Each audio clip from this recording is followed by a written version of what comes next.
पिछले कुछ दिनों में जिन भारतीय नागरिकों की मौत हुई है, खासकर सरहद के पास वाले क्षेत्रों में, मैं अपनी तरफ से, अपनी पार्टी की तरफ से और सभी लोगों की तरफ से उनको बहुत बहुत सांत्वना देना चाहता हूं और अपनी श्रद्धांजलि अर्पित करना चाहता हूं जिन लोगों की मौत पिछले कई दिनों में हुई है। दूसरा, मैं भारतीय सेना, भारतीय वायुसेना, थल सेना, हमारे सैनिकों का, हमारी फौज का जो पराक्रम और शौर्य है, मैं उसको सलाम करना चाहता हूं। और भारतीय सेना ने एक बार दोबारा दिखाया है कि वो दुनिया की सर्वोच्चतम सेनाओं में से एक है। Professional armed forces that is second to none. The valour, the bravery and the professionalism of the Indian armed forces is unprecedented and second to none. पिछले 24 घंटों का जो घटनाक्रम है बहुत तेजी से बदला है और हम सबको बड़ा आश्चर्य हुआ जब सीज फायर की जो घोषणा है वो अमेरिकी राष्ट्रपति ने करी। ये शायद पहली बार हुआ है कि इस प्रकार की सीज फायर की घोषणा सोशल मीडिया के माध्यम से अमेरिका के राष्ट्रपति करते हैं। और जो उन्होंने अपने सोशल पोस्ट पर लिखा है उस पर भी हमको ध्यान देना चाहिए।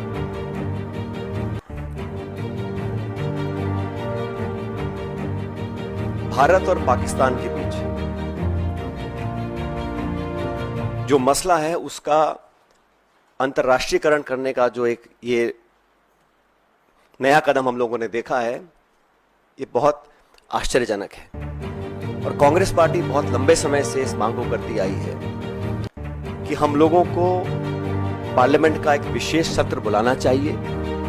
आप सबको याद होगा 1994 में कांग्रेस की सरकार में सर्वसम्मति से एक प्रस्ताव पारित किया था जहां पर पीओके को वापस लेने की सहमति संपूर्ण संसद के सभी सदस्यों ने एक स्वर में ली थी। 1994 का जो रेजोल्यूशन है, समय आ गया कि उसको हमें दोबारा दोहराना चाहिए।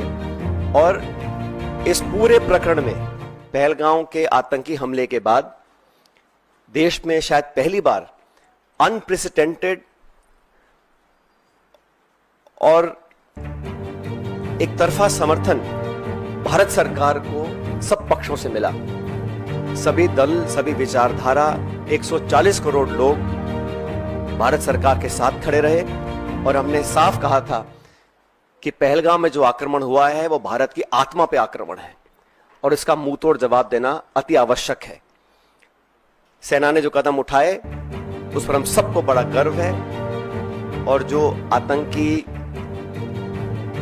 इलाकों पर, ठिकानों पर जो अटैक करा उसका हम सबको बहुत संतुष्टि इस बात की है कि हमारी भारत की सेना उस काम को कर पाई। लेकिन अनवेवरिंग, अनप्रेसिडेंटेड सपोर्ट जो भारत सरकार को दिया, मैं समझता हूं कि हमारी जो मांग है उसको सरकार को सुनना चाहिए और एक विशेष सत्र पार्लियामेंट का बुलाना चाहिए। काफी चीजें उसमें डिस्कस होनी भी चाहिए और देश एकजुट है आतंकवाद के खिलाफ और पाकिस्तान के दुस्साहस के खिलाफ। ये संदेश पूरी दुनिया में जाना चाहिए। साथियों, जब ये घोषणा मीडिया के माध्यम से, और मैं सिर्फ उन बातों को रखना चाहता हूं जो पब्लिक डोमेन में है, काफी कुछ ऐसी बातें हैं जो हम सबको जानकारी में नहीं है लेकिन जो पब्लिक डोमेन में है उसको देखकर लगता है कि बहुत से सवाल खड़े हुए हैं। अमेरिका का 2 दिन पहले कहना कि it is none of our business, उसके बाद secretary of state, vice president, US president सबसे पहले घोषणा करते हैं कि सीज फायर हो रहा है, उसके बाद पाकिस्तान और भारत भी सीज फायर का ऐलान करते हैं।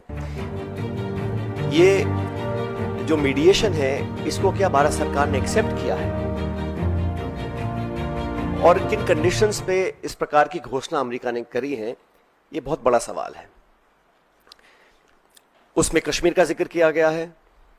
सेक्रेटरी स्टेट ने बोला है कि एक न्यूट्रल साइट पर कश्मीर के मुद्दे को, और कितना गलत अमेरिका के राष्ट्रपति जी ने कहा कि हजारों साल पुराना ये मुद्दा है। वो भूल गए कि 76 साल पहले ये एक ही देश था, कोई मसला नहीं था।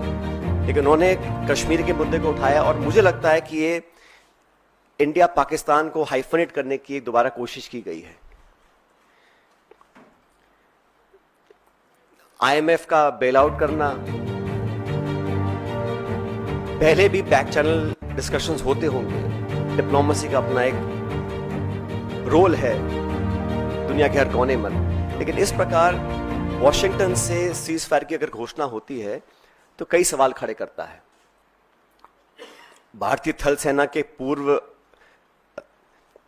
जनरल्स ने भी जो बातें बोली हैं उस पर भी हमको ध्यान देना चाहिए।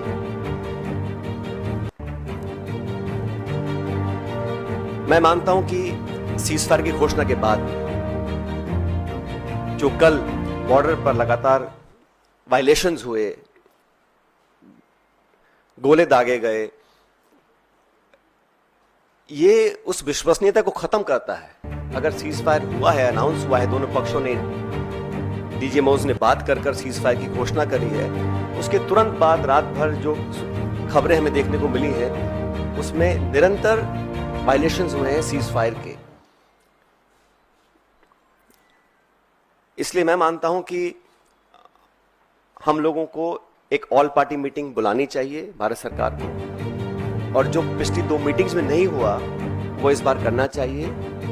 प्रधानमंत्री जी को इस ऑल पार्टी मीटिंग में आना चाहिए और पूरे देश को कॉन्फिडेंस में लेकर सभी दलों को, क्योंकि सभी दलों ने अपनी विचारधारा को परे रखते हुए समय पर भारत सरकार को संपूर्ण समर्थन दिया था, और जो ऑल पार्टी मीटिंग्स बुलाई गई उसमें प्रधानमंत्री जी नहीं आ पाए थे। एक और ऑल पार्टी मीटिंग बुलानी चाहिए जिसमें वो सबको कॉन्फिडेंस मिले, सब पॉलिटिकल पार्टीज को, देश को कॉन्फिडेंस मिले कि सीज फायर हुआ है, किन शर्तों पर हुआ है, और अगर सीज फायर की घोषणा के तुरंत बाद रात भर पाकिस्तान गोलाबारी कर रहा है, सरहद पर मोटर फायर कर रहा है, तो उनकी विश्वसनीयता पर कब तक विश्वास किया जा सकता है, और क्या गारंटीज है कि भविष्य में इस प्रकार की घटना को अंजाम नहीं दिया जाएगा। क्योंकि पाकिस्तान की सेना, पाकिस्तान का पॉलिटिकल सेटअप इस देश से बहुत फर्क है, तो वहां पर क्या अश्योरेंसेस हैं, क्या गारंटीज हैं, और क्या विश्वसनीयता बची है कल की ढेर सारी वायलेशंस के बाद, ये एक बहुत बड़ा सवाल है। 1971 में भी जब युद्ध छिड़ा था तो अमेरिका ने कहा था कि हम बे ऑफ बंगाल में अपना 7वां बेड़ा भेज रहे हैं, we will deploy the 7th fleet. That's what the Americans said. But despite that, the then government and Indira ji went ahead and did what was in a supreme national interest. आज हम उनको याद करते हैं कि वो नेतृत्व ऐसा था जहां पर नेशनल इंटरेस्ट को सबसे ऊपर रखा गया। और आज भी आपको याद होगा जब पार्लियामेंट पर आक्रमण हुआ था, वाजपेयी जी प्रधानमंत्री थे, सोनिया गांधी जी नेता प्रतिपक्ष थी, सदन के पटन पर उन्होंने खड़े होकर कहा था कि भारत, पूरा देश, पूरा विपक्ष सरकार के साथ है, जो भी उचित कदम उठाना है उसको उठाएं और निसंकोच उठाएं, हम आपके साथ रहेंगे। उन्हीं परंपराओं को कायम रखते हुए प्रमुख विपक्षी दल कांग्रेस पार्टी और तमाम दलों ने, चाहे वो खड़गे जी हो, राहुल गांधी जी हो, हम सब ने सरकार को पूरा समर्थन दिया था।